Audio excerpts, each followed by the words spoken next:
Sa ngalan ng Ama, at ng Anak, at ng Espiritu Santo.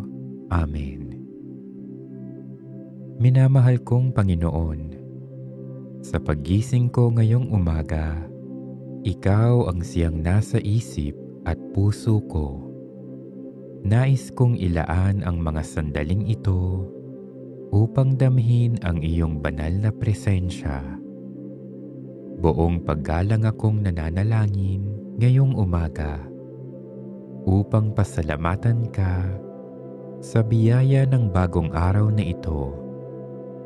Maraming salamat, Panginoon ko, sa iyong kabutihan at walang sawang pagmamahal sa akin sa kabila man ng aking mga pagkukulang. Puno ako ng pasasalamat para sa mapayapang gabing iyong ipinagkaloob sa akin. Salamat din, Panginoon, na nagkaroon ako ng panibagong lakas upang harapin ang araw na ito. Alam kong ikaw lamang, Panginoon, ang makapagbibigay sa akin ng katatagan upang mamuhay sa kabila ng mga hamon sa buhay. Sa araw na ito, aking Panginoon, patuloy mo akong gabayan at ingatan, gayon din ang aking pamilya, mga mahal sa buhay at mga kaibigan. Ilayo mo kami sa anumang panganib. Ipadala mo ang iyong mga anghel upang pangalagaan kami sa lahat ng oras.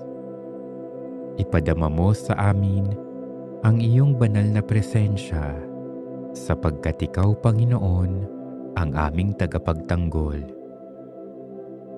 Patuloy akong humihingi sa iyo, Panginoon, ng lakas at linaw ng pag-iisip upang harapin ang mga pagsubok sa aking araw-araw na pamumuhay. Patatagin mo ang aking espiritu upang malampasan ko ang mga problemang dinadala ko sa buhay. Sa mga sandaling nawawalan ako ng pag-asa, mas lalo mo nawang ipadama ang iyong pag-ibig sa akin. Ikaw nawa, Panginoon, ang maging aking kasiyahan. Sa iyong awa, Panginoon, ipagkaloob mo ang mga biyayang kinakailangan ko sa buong maghapon. Sa tulong at paggabay mo, magampanan ko nawa ang aking mga responsibilidad. Maging matagumpay nawa ako ngayong araw.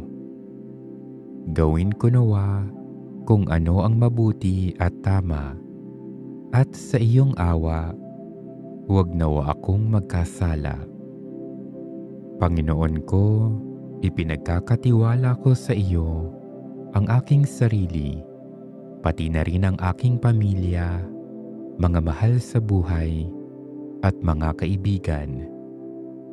Nalalaman mo ang lahat ng aming mga pangangailangan. Alam mo rin ang mga kakulangan sa aming buhay. Kaya naman, makapangyarihang Panginoon, kaawaan mo kami at tulungan.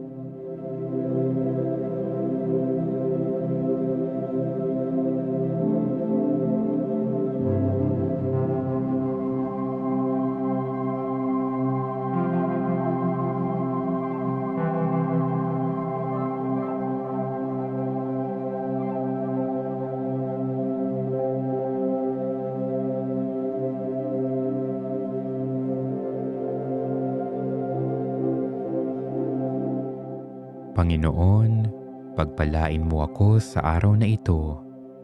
Gabayan mo ang bawat kilos, salita at pag-iisip ko upang maging ayon ng lahat ng mga ito sa iyong banal na kalooban. Samahan mo ako, Panginoon, sa buong maghapon.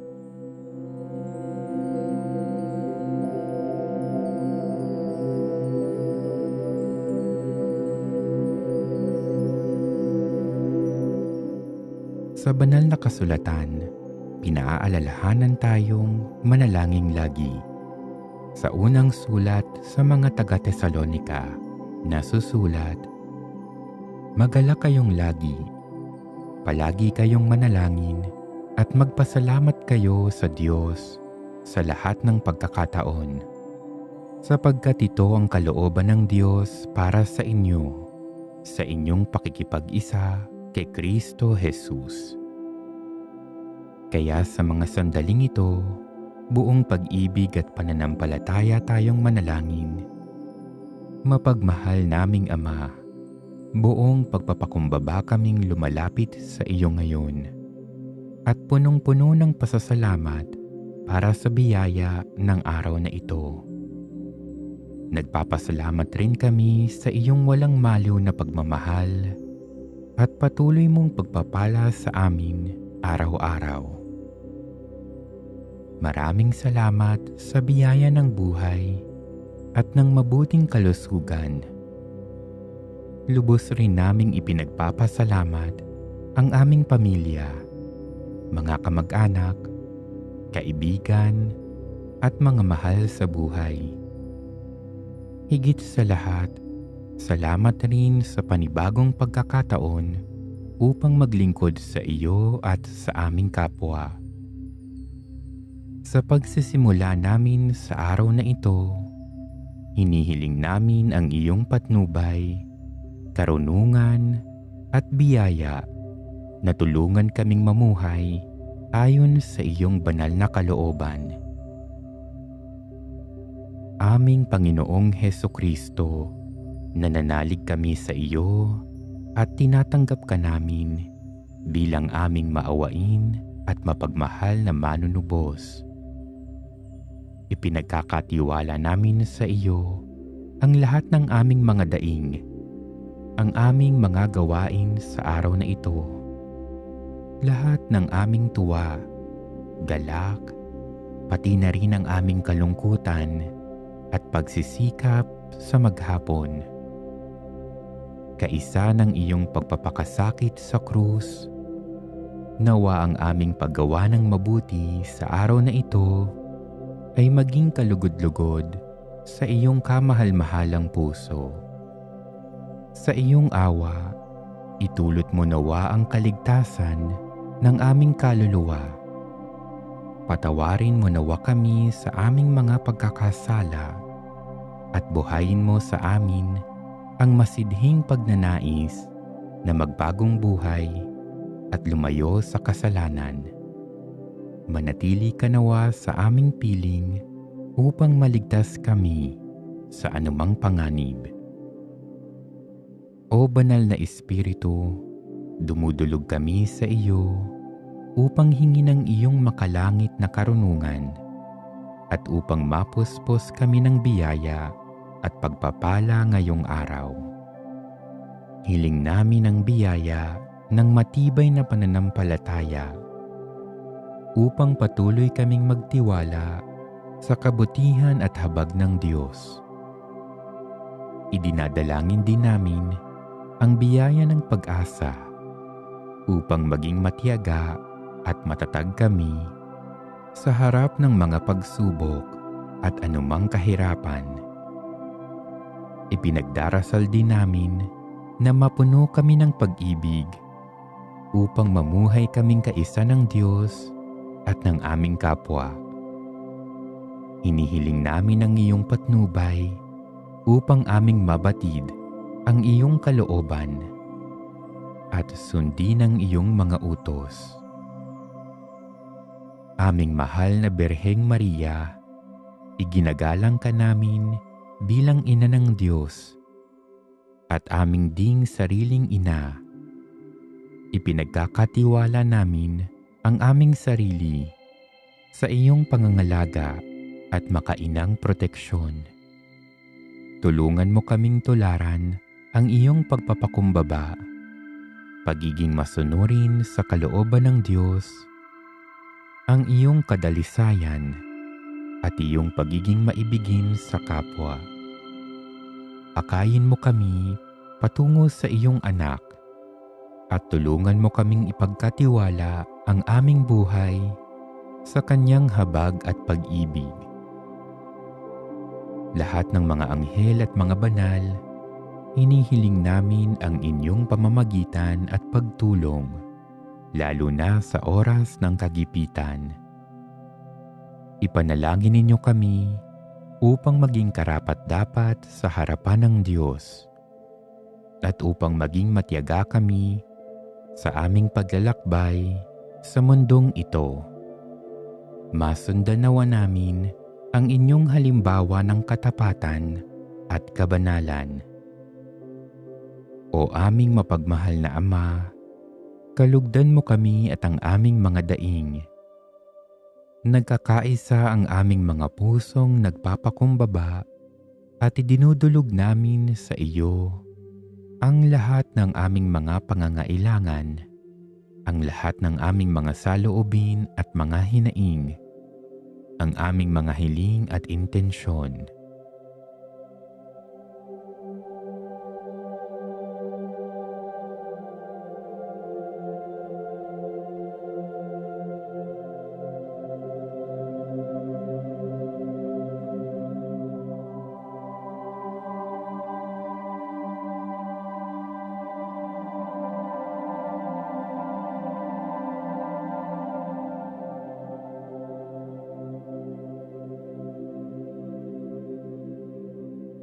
Maawaing Ama, iniaalay rin namin ang panalangin ito para sa mga intensyon ng Santo Papa, para sa mga pangangailangan ng simbahan at ng mundo, para sa aming sariling mga intensyon at para sa mga intensyon ng mga humiling ng aming mga panalangin. Gayon din, aming ipinagdarasal ang mga may sakit, nalulungkot o nagdurusa, at ang mga nasa panganib o nakararanas ng anumang uri ng kahirapan o karahasan. Naway maranasan nila ang ginhawa at aliw ng iyong presensya. Sa mga sandaling ito, ihingi natin ng tawad ang ating mga kasalanan at mga pagkukulang. Taos-puso tayong magsisi at manalangin. O Diyos ko, ikinalulungkot ko ng buong puso ang pagkakasala ko sa iyo. Kinasusuklaman ko ang lahat kong kasalanan dahil sa takot ko sa hirap ng impyerno, ngunit lalo naman dahil ang kasalanan ay napakasama at nagbibigay sakit sa kalooban mo. O Diyos, na walang hanggan ang kabutihan at nararapat na ibigin ng walang katapusan. Nagtitika akong matibay at umaasa sa biyaya mo na maikumpisal ko ang aking mga kasalanan, matupad ang parusang hatol at magbagong buhay. Amen. Dumulog tayo ngayon sa ating mahal na Ina. Hingin natin ang kanyang mga panalangin at pangangalaga sa araw-araw. Kalinis-linisang Birheng Maria, Ina ng Diyos at Ina ng Santa Iglesia, ikaw ay aming ding-ina na laging handang sumaklolo sa amin. Taglay ang mga pusong lipos ng pag-ibig sa iyo. Iniaalay namin ang aming sarili sa iyong kalinis-linisang puso upang kami ay maging tapat mong mga anak. Ihingi mo kami ng tunay na pagsisisi sa aming mga kasalanan at katapatan sa aming mga ipinangako nang kami ay binyagan. Iniaalay namin sa iyo ang aming puso't kaluluwa upang lagi naming sundin ang kalooban ng aming Ama sa langit. Iniaalay namin sa iyo ang aming buhay upang lalo naming mahalin ng Diyos at mabuhay kami hindi para sa aming sarili kundi para kay Kristong iyong anak at upang siya'y aming makita at paglingkuran sa aming kapwa. Sa abang pag-aalay na ito, pinakamamahal na ina ng laging saklolo, ipinangangako namin na ang aming buhay ay itutulad namin sa iyo. Ikaw na pinakaganap na Kristiyano, upang matapos naming mailaan sa iyo ang aming sarili sa buhay at kamatayan, ay makapiling nawa kami ng iyong anak, magpakailanman. Amen. Halina Espiritu Santo, punuin mo ang mga puso ng mga tapat sa iyo, at papagningasin mo sa kanila ang apoy ng iyong pag-ibig. Ipadala mo ang iyong Espiritu at sila'y malalalang, at babaguhin mo ang mukha ng sangkatauhan. Manalangin tayo. O Diyos, na sa liwanag ng Espiritu Santo ay nagturo ka sa puso ng mga tapat.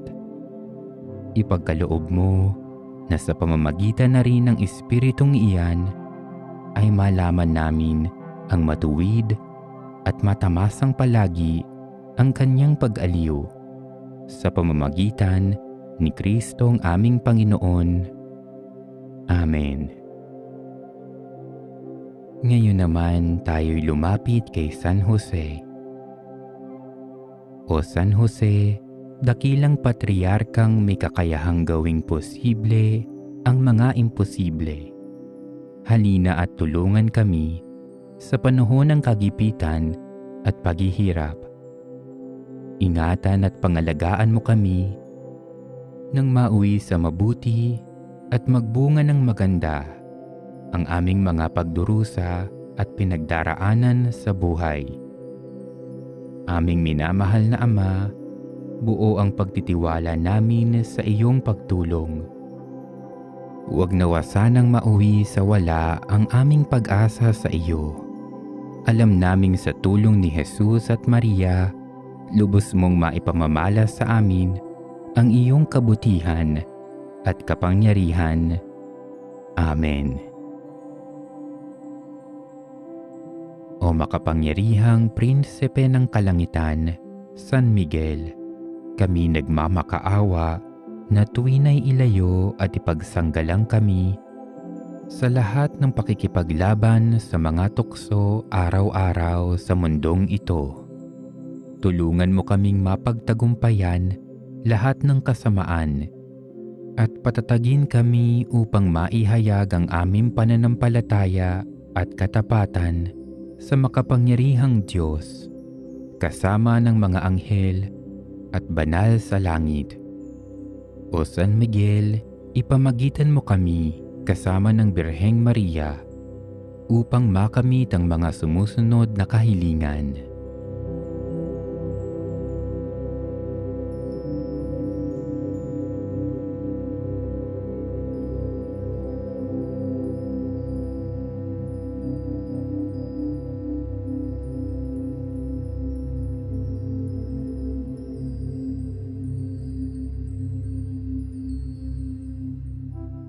Ito ang aming dalangin sa Diyos Ama at sa ngalan ng kanyang bugtong na anak na si Jesus, kasama ng Espiritu Santo, magpasawalang hanggan.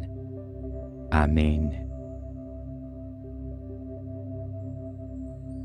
Diyos ko, iniibig kita at sinasamba ng buong puso ko at kaluluwa. Nagpapasalamat ako sa mga biyayang ibinigay mo sa akin, lalong-lalo na ang paglalang mo sa akin, ang biyayang ipanganak akong isang Kristiyano, at ang pagbibigay mo sa akin ng bagong buhay sa araw na ito. Paglilingkuran kita ngayon at itulot mong tuparin ko ang lahat kong gawain ayon sa iyong kalooban.